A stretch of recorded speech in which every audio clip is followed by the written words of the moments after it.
the property we're going to talk about tonight is actually your first deal, right? Yes. And they've gone on to do other deals since then.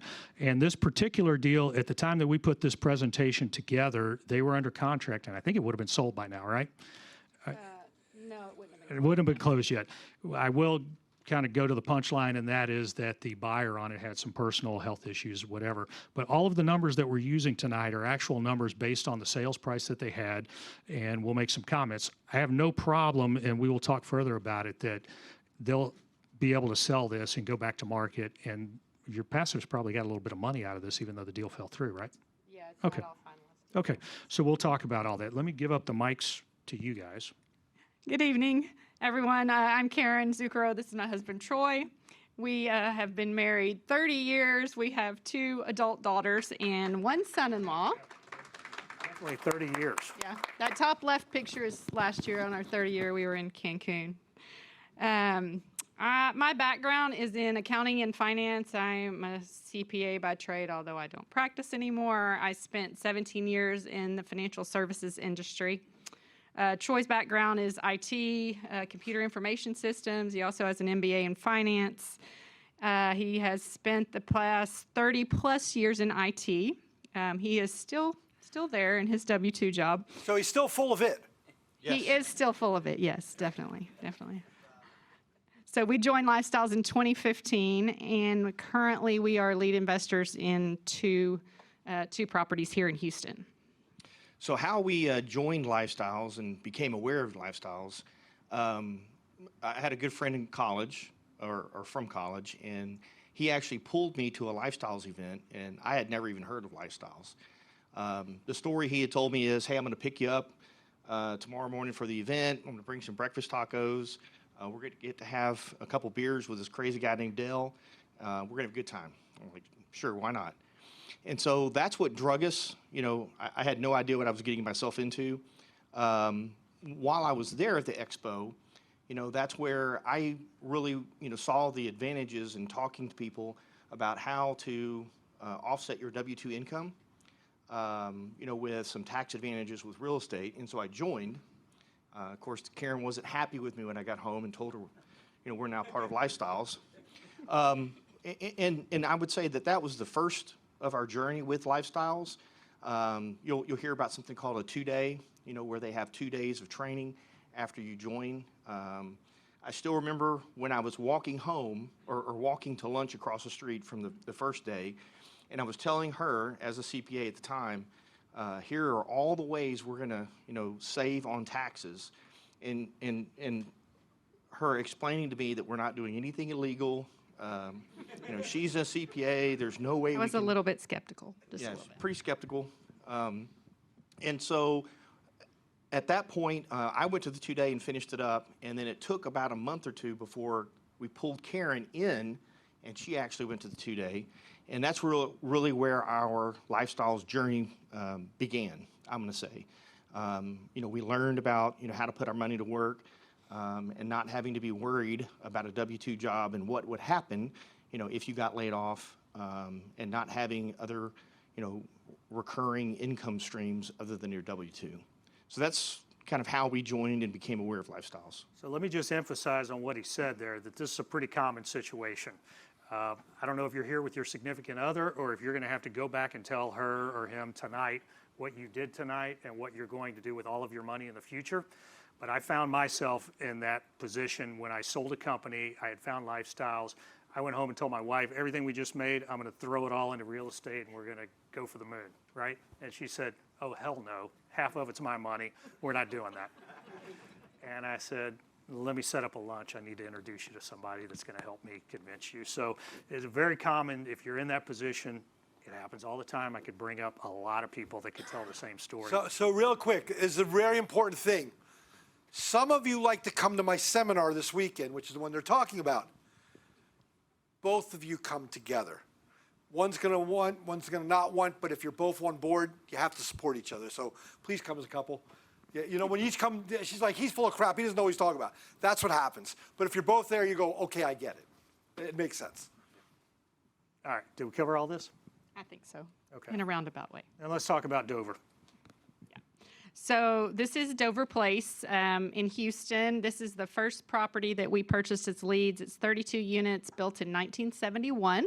It's right over by Hobby Airport. Yeah, near Hobby Airport on the southeast side of town. We purchased it in June of 2018 for a little under 2.2 million, or 67 a door. If you know real estate right now, who wants to buy something for 67 a door? Everybody, right? So cash out of pocket was $850,000, and the initial financing on this was a Freddie Mac small business loan with a 4.99% interest rate. Actually, I have a typo on the slide. It's a 10-year term with a 30-year amortization and a step-down prepayment penalty. Don't be concerned if you are new and don't know these terms. They'll explain all of that to you when you do the 2-day and the rest of the education. That's what he'll talk about this Yeah. weekend. Yeah. Hold on, we got to go back a second, Scott. What am I going to ask? You don't know. Do you come up with 850 grand by yourself? No, this is a syndication, so we have investors. We have How many passive investors do we have in here? We have 15 in this. In fact, I think, raise your hand. I think Raise a your couple hand are if in the you're- room. I know Peggy and Charles, All right, so we got 3 or 4 Alan, here. yep. Good. So we have several in the room. And you've done more than one deal, correct? Yes, we have This have was the two. first. Yeah, that was the first. We have Okay, then you another did one. another one. Yes. So can I ask a couple questions, Scott, or do you want to do them? I'm sorry, what? Where are their investors from? Are they all from here in Houston, or did in your other deals? Because remember, I have people watching from California, I have people from Hawaii. Remember, we're national, so people think, well, this is only Texas people. Can other people invest in your deals? Oh, definitely, yes. So back in 2018, I think there were not as many national investors in lifestyles, and I think this deal, I think I'm right. I think everybody's at least in Texas, but our other deal that we have here in Houston, we have investors from all over the country. I know Arizona, I want to say Idaho, maybe, Connecticut, all over. So not just Texas. For those of you that are with us virtually, for all that COVID was, it was really eye-opening for lifestyles. These used to be live events, and it was only people that were local that came to these. I've been a mentor since 2017, and it was really changing when we first started doing these via Zoom. Now we get live, and I forget that we have these cameras on that are all over the place. And when we go to Expo, I have met people at Expo from Guam, from Europe, from all over. All of these deals, and if you want to invest in Houston, you're going to have access to that. If you want to invest in Arizona, you're going to have access to that. We are opening 3 states, I think, this year with Realty, part of Lifestyles Realty, where we'll be conducting deals in those states in addition to the states that we had before this year. So yes, it's all over, whether you want to invest or you want to buy for yourself and be an independent owner. So I have one more question for you guys. So there's 850 grand. So some people go, I don't have 500 grand to put in a deal like this. What was your lowest investor that put money in this deal? Do you remember? In this deal, the lowest was $25,000. Okay, how many folks come up with 25 grand? The point is you could all be an investor in this deal. So if the deal made a 50% return, whether you put in 25, 50, or 100,000, you all made a 50% return. Everybody follow me? You do none of the work. They do all the work. You see the difference? Who wants people to do no work? Who wants people to do all the work? Either way, we'll teach you both ways. And just to add what he's saying, there have been deals in lifestyle smaller than 2.2 million, and I've heard as low as $5,000 investments in some of those deals. So But just so you know, I say typically it's about 25. 25 is generally about the low, the the minimum. low point, though. One question that you guys didn't ask her was, how did she find Dover Place? Because I still remember it was, hey, Troy was at work. Karen went on the, Friday road trips. And I got a call saying, I've fallen in love with this apartment complex, and we've put a tag in to purchase it. So was this an acquisition road trip that you found? No, this? it was an educational road trip. Okay. But they mentioned that they were probably going to sell. Yes. Okay. So for those of you that aren't familiar, we have several educational opportunities. We have case study. We have something called an educational road trip, which she is referring to, where the members come up and they say, hey, I own this property. Here's what I bought it at. We get a whole lot deeper than we're going to get tonight, and we talk about all the dirty stuff, all the good things, all the bad things, everything it took to make the property what it is today. And then at the end of that, that person said, by the way, I'm looking to sell it and probably move on to my next deal. And that's how she found it. We also do another type of road trip called an acquisition road trip. That's where we have Lifestyles Realty brokers come in and they present between 3 and 5 properties usually, and we tear them apart. As a mentor, I take those things and I say, here's what I like about this one, here's what I don't like about this one, and here's why I really like this one over here. And then people start doing what we call tagging. What tagging is we don't really compete with each other and bid each other up. We say, you're number 1 tagger, you go decide if you're going to buy this deal. If you don't, you drop it, number 2 tagger steps up, and they get a shot at it. But that way, we don't compete against each other. We compete against the rest of the world, but not against each other. I was just glad that I wasn't in trouble anymore for joining Lifestyles at the expo. That was the official buy-in moment? At that point in time, I was in a good standing. I bought it way She made the decision now. Absolutely. And then, I don't know if we mentioned it, but 32 units, you put $190,000 aside for any enhancements and improvements and things that you wanted to do to the Yeah, that was property. our rehab budget. Okay, good. And tell me, as an accountant, because they're super conservative, they fiscally think of everything, was it hard to make that decision that first time? Oh, yeah, I think it was hard for both of us the first time. I mean, you know, when you're wiring that much money to someone and when you're a lead investor or a syndicator and you have the responsibility for everyone else's money. I mean, there's some sleepless nights, So- even if it, even if it's going well. So let me explain what she's saying there. As a lead investor, if you make the decision to be that person that's going to do all the work, when that earnest money goes in and goes hard, it's actually your money. We're stepping up, not the passive money. It's our money that's doing that. And then everybody else comes in and invests after we've done the due diligence and we say, yes, it's a go. Okay? So, and then you also referenced the sleepless nights because we're now fiduciary responsible for all the passives that entrusted us with their money, with their 401ks and their life savings. So, Right. Okay. all right. So this slide, the income and expense numbers here in the NOI, these are most recent, trailing 12, most recent 12 months, income a little over $401,000 annually, expenses $227,000. Our monthly cash flow on this property is about $7,000 a month, and the annual NOI $174,539. So our current cash on cash is about 10% annually. Would you be okay with 10% tax-free? Yeah, and let me point out, this is just what they're distributing to you. We're going to see when we get to a later slide, there's value enhancements and there's all sorts of things going on in the background that you don't realize until you have what I call a liquidity event. That's either a refinance or a sale, okay? And we'll get into that on a couple of slides. Right, so we have distributed $547,106 since we acquired this property in June of 2018. That's a 64% return on. So roughly 3 years, 21% average annual return. Did you see how excited years. the accountant got when they said that? That That is the most exciting the accountant gets, you know that. But who would be okay with 21% for 3 years average annual return? Yeah. Give him a Yeah. hand, that's huge. And no taxes. And no taxes on top of it.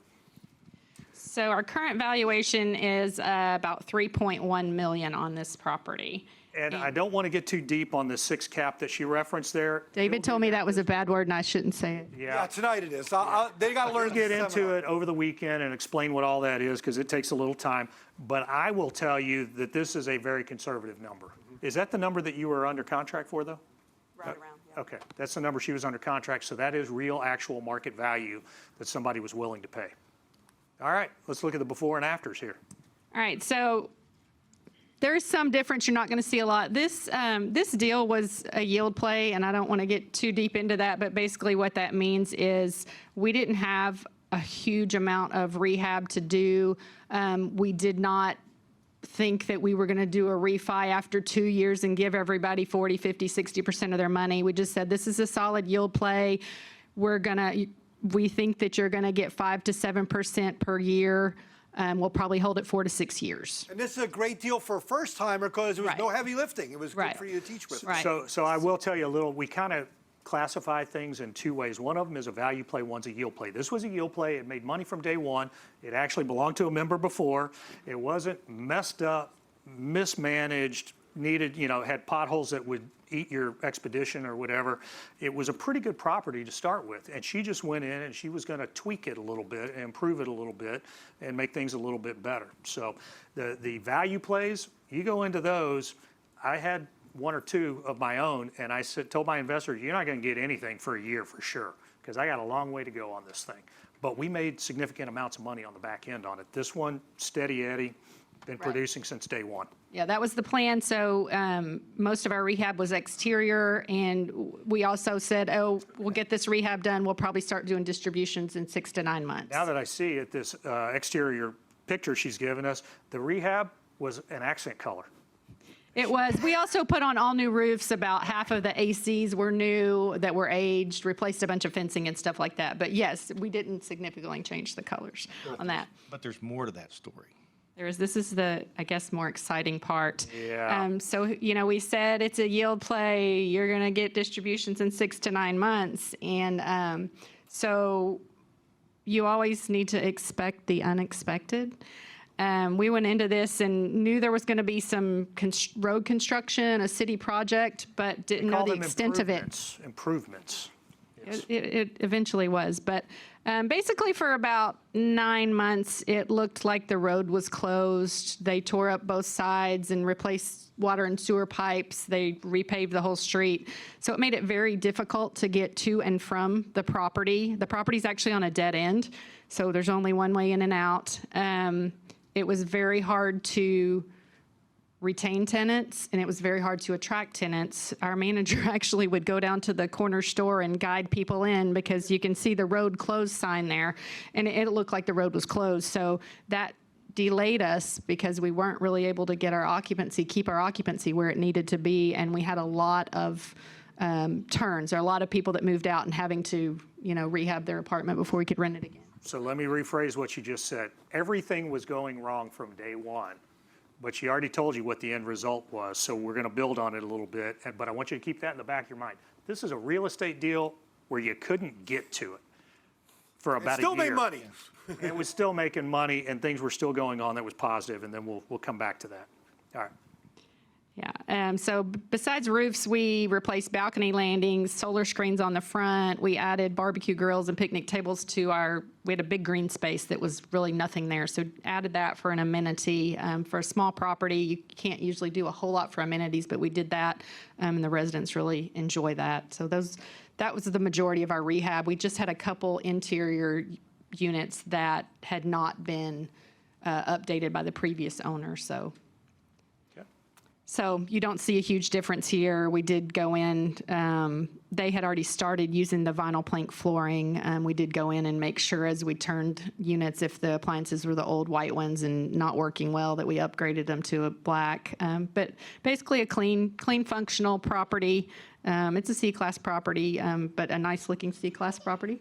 And so let me tell you another thing about Lifestyles. Before this meeting tonight, and this happens every month before this case study happens, we had what we call a lead meeting. And I probably had, I don't know, what do you think, we're here, 40, 50 owners? There could have been as much as 10,000 units worth of ownership in this room, in these 3 sections right here. And we talk about, sometimes it's very simple stuff like flooring. How much are you paying for it? What's your return? How much cheaper are your unit turns when somebody moves out when you have all flooring versus carpet and you have to replace the carpet? And we share all of our experiences, our financials, all of that sort of stuff in order to make everybody's deals better and help everybody out. So, all right, so we've done that. Okay, let's get down to the numbers on this thing. Oh, here's what I want to talk about to kind of set this up. Typically, we're dealing, these columns are years 1, 2, and 3.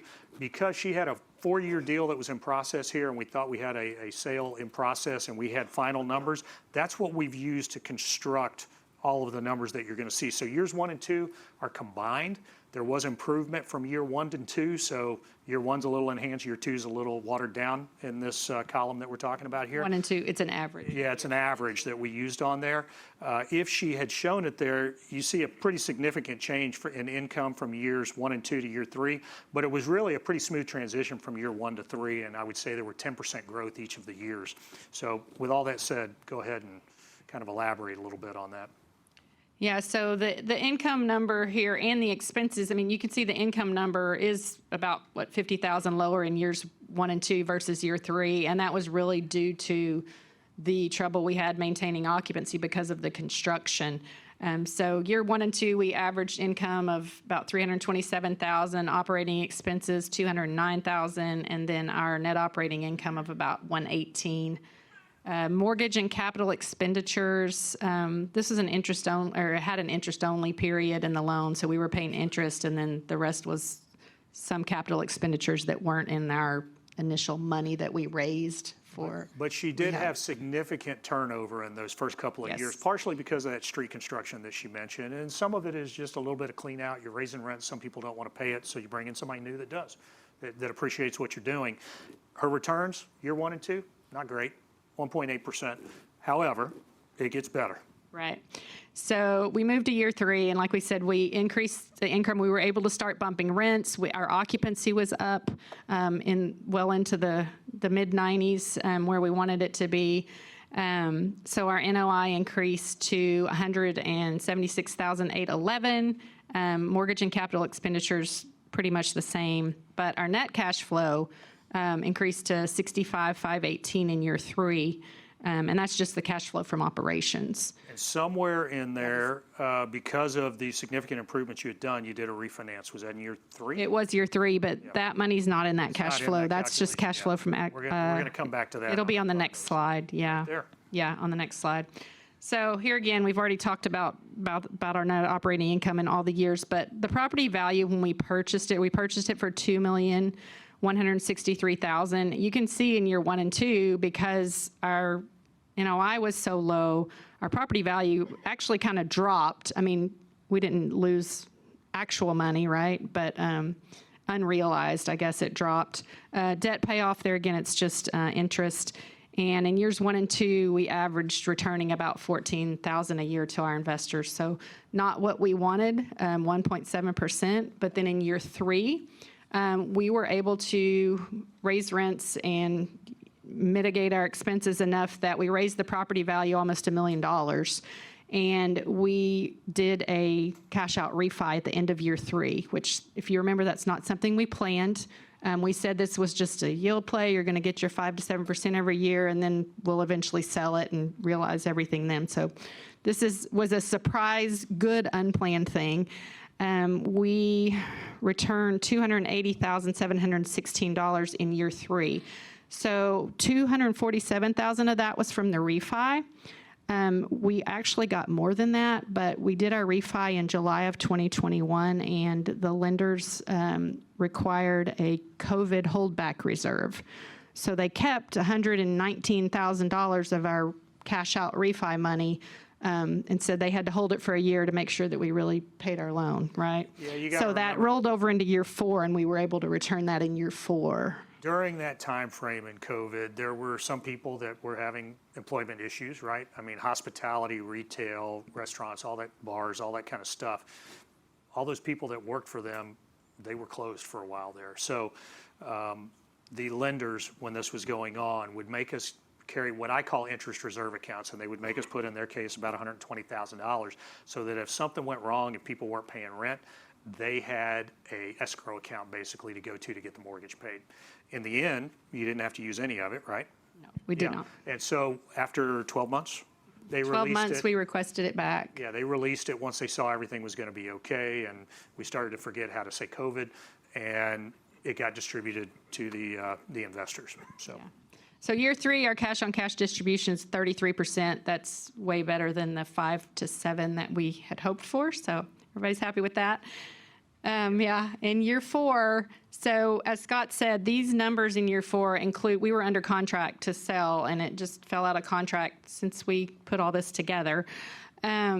So these are the numbers if we would have sold at the price for our sales contract, and I'll go back and tell you what our actual numbers are to date too, so you can just see that. But so we would have paid off our debt of $2.2 million and returned $1.1 million to our investors in year 4. Now, look at the yellow at the bottom. And what I want to emphasize here is that number is a whole lot less than what all this adds up to, right? It's because we don't count the $850,000 that you initially invested in it. We return all that first, take it out of the calculation, you got your money back, and then you still got about $600,000 on top of that. So a 70% return on top of what you invested after 4 years. Who'd be okay with that? Yeah. Pretty good? Is that better than the 19% you lost in the stock market last year? Just want to make sure you're comparing. And let me emphasize, this was a property that you couldn't get to for a year when they first bought it. We have a Delism posted right here. I was looking for it. Real estate is easy, people are difficult. And this, I think, illustrates it a lot. A lot can go wrong, and as long as you do the right things, I wish Randa was in the room right now. When everything was going wrong, you couldn't get to the property. Did you call her and say, what do we do? Yes, Yeah. that is in one of the slides, basically. We called lots of people. Yeah, that's what the lead meeting is all about that I was talking about before. We actually, inside of our group, we have people who own I'm one of them, that owns in the Clear Lake area. We meet for lunches. We share experience of what's going on in that submarket. We call ourselves the Bay Area Lifestyles Lead, the Ballers, right? We have these same groups in Beaumont for the people that are over there, up in Huntsville, Lufkin, all those areas. Submarkets change. Things are going on in different areas. And so we like to get together as a group and share experiences and share how we're getting through them. And I think she's about to show this, but at the end of the day, while this was our first deal, the reality is being a part of an organization like Lifestyles, there was not one thing that we came across that someone else in the Lifestyles family hadn't already figured out or had seen or was able to give us some suggestions. And that's something that you can't just put a price tag on. I don't know if Scott gave this analogy that I usually give. I was out of the room a little bit, but I want you to think about this. There's other businesses out there besides real estate, right? If he owns a Sunoco and this guy owns an Exxon, do they open their books to each other across the street from each other and share everything? Here's how I can help you. No, they're cutthroat, are they not? But here, even if there are properties right next door to each other, we all help each other. We believe we all grow together. Who likes that mentality better? That's why if somebody makes a mistake, we have a room of 100 people getting together called lead investors, and they open their books to each other, so there's nothing that they can come up with that somebody else doesn't have a solution for. Who agrees that's powerful? And that's why Lifestyle's been around for 30 plus years. So they're stealing my thunder here, but how do we increase NOI? Follow the roadmap, and the roadmap is Lifestyles. I mean, it's the education that we've received from Lifestyles. It's the mentoring. And yes, during the time where the road was under construction, we had mentors came out. Lee Carroll came out. Randa came out multiple times. Other lead investors that were very experienced. One from Dallas, who actually is now a mentor in Dallas, Mike Spots, came down. So we had multiple people from Lifestyles out to give us suggestions. Some of these things on here, the fixed utility package, that was a Lee Carroll suggestion. I mean, that increased our income by almost $40,000 a year. So yes, following the roadmap, the value of the education and the willingness to be open and the abundance mentality those are the great things about Lifestyle, I think, and that's why we are here, obviously here, but where we are today in real estate.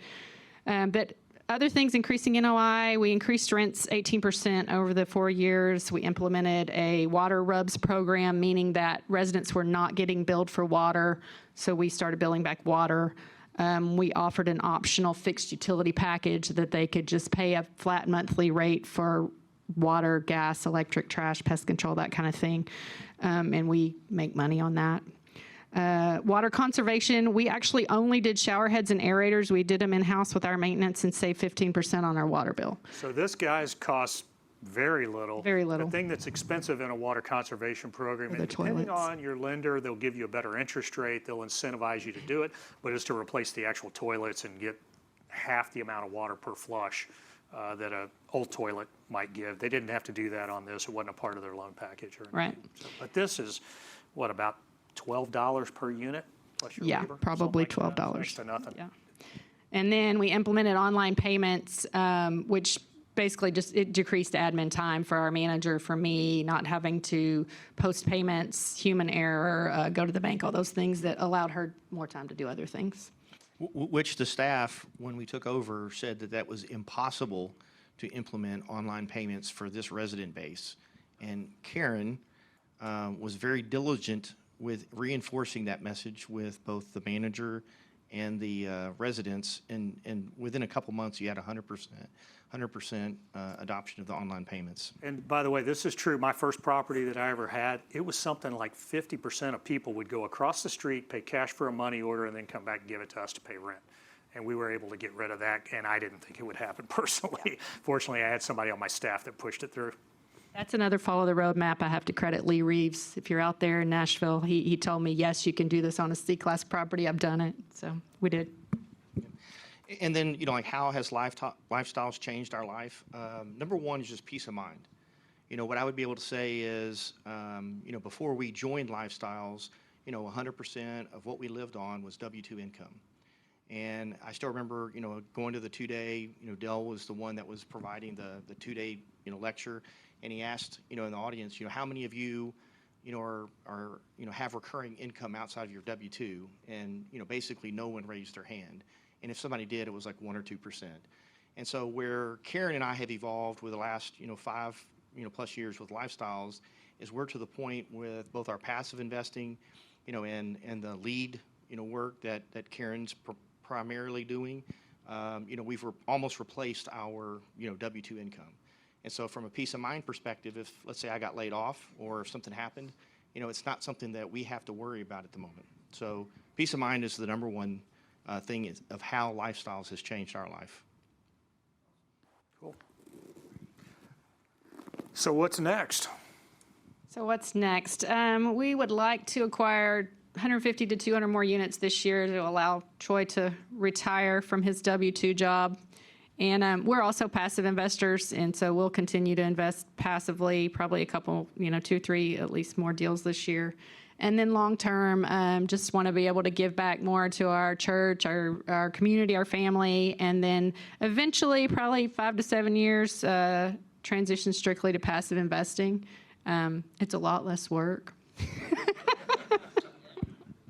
So we can live the lifestyle. And this is not part of the slides, but they are passive investors in some of my deals. I was mentoring Karen when she was trying to buy her second property, and I went, I really don't like this deal. And she was like, well, what do I do? And I went, I got this 80-unit deal that I've been talking to my investors about selling. Here, take a look at this one, see if you like it, and make me an offer. And she bought it. So it's funny how things come together. Totally unintentional. It just happened. So. Yeah, you'll see that a lot of, we have deals now that are on the 4th or 5th member in a row going from 1 to 1, and everybody makes like 80, 100% return. It's amazing. Yeah. So who's on our team? Mentors, all the mentors have helped us over the years. Scott has too, just for this specific deal. I just didn't get on the slide. Dover. He, for this specific deal, Curtis Haynes mentored us when we were doing the purchase. And I mentioned before that Lee Carroll helped us out a lot when we were going through the construction issues, and Randa Dick came out multiple times and offered so many suggestions that we were able to implement.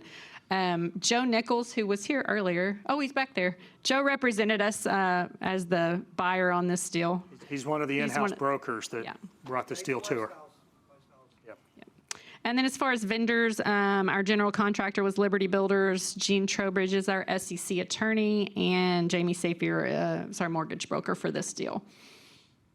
And then what we really can't forget, there wasn't a place for this on this slide, but our passive investors, we couldn't have done this deal without our passive investors.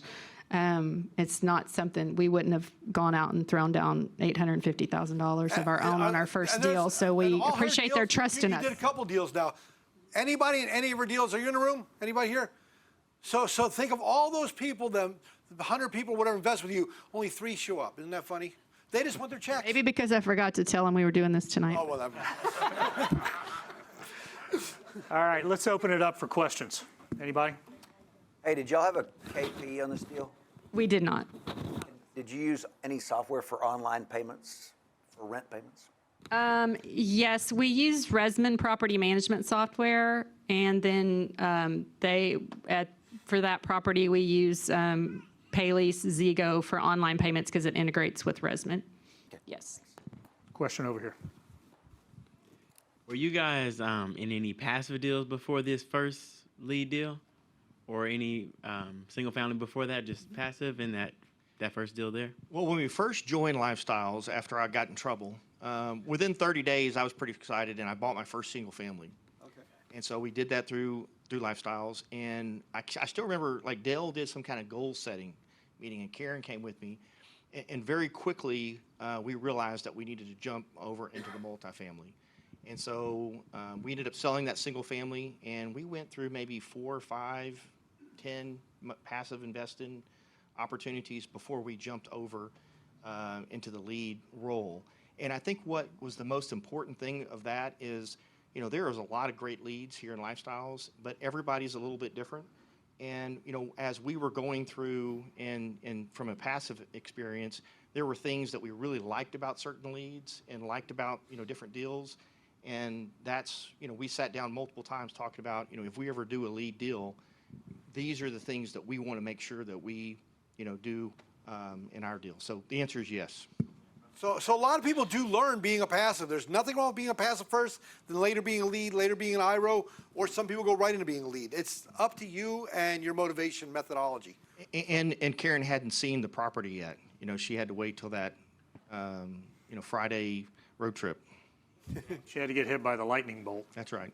All right. Had you guys found one earlier, would you guys have done it earlier? Yeah, we actually were looking for a lead deal for probably at least 9 months. At least 9 months. It was probably a year by the time we actually closed. I mean, it's a process, so. And you got to think about this. Think of personalities here. Very conservative people. Everything got to fit in a little box that they want. And 9 months is pretty quick for an accountant. Trust me on that. Okay, because we know that they delay my tax returns every time. So. Couldn't be that box of receipts that you give them and make them. The little trash bags. Yeah. Hey, I've got a question online from somebody named Dell. Oh, Del Walmsley. And he said he mentored a member on this property 20 years ago when they purchased it, and he was curious if you bought this from another Lifestyles member. We did buy it from a Lifestyles member, and I think that he owned it for 3 years before. So this is We a bought third it. or fourth generation deal that we're talking about in Lifestyles. So think probably. back when the Conestoga wagon was around, and Dell was our mentor. But Dell used to walk personally us through all these deals back then. All right, cool. Who else in the room, in the back? You got a microphone? Good. In the 9 months that you guys were looking for a deal, how many deals did you have to underwrite to find something that you liked, and then how many offers got rejected? Gosh, I don't know what the number was. We looked at a lot of deals. There was a couple maybe that got rejected. I think there were a lot more that we just didn't like. The numbers didn't work based on what we wanted. I would say the environment is a little bit different today than it was, 4 or 5 years ago when we were looking at this particular property. I'm going to go out on a limb and say probably at least a dozen. And I think, we had pretty peculiar, specific underwriting, requirements. And so there were probably maybe 3 or 4 deals that we actually, pushed hard on and didn't get those deals until we got this one. But there was at least a dozen to maybe 18 that we underwrote. And Dell's first 2 rules of investing tells the whole story. Rule number 1, never lose money. Rule number 2, must have cash flow. If it isn't going to meet those requirements, I want them to skip those deals. You understand that? They were taught through working with their mentors, working with the model, what is this box that'll make us a good rate of return? That's what mitigated the risk for not only them, but their investors. Who likes that they have all these second sets of eyes to make sure, hey, this is the model, here's how you do it. And I'd rather them say no to a bad deal instead of a mediocre deal. Does it make sense? So there's a lot of logic behind what they're saying. Yeah, there's a lot that goes into that mentorship process. It's what I talked about when I said we have the acquisition road trips, and it gives us a chance to look at between 3 and 5 deals in one afternoon and really point out what we like and what we don't like about each one. But usually what comes out of those is 1 or 2 of those deals get tagged and gets pursued by one of the members. So, and 2 or 3 get thrown out. Yeah, we don't want to buy every deal. We want to buy only the good deals. Who likes that? No. Mitigating your risk. Okay, awesome. All right, we're good? Anything else? Room's all Well, good? thank you so much. Appreciate it.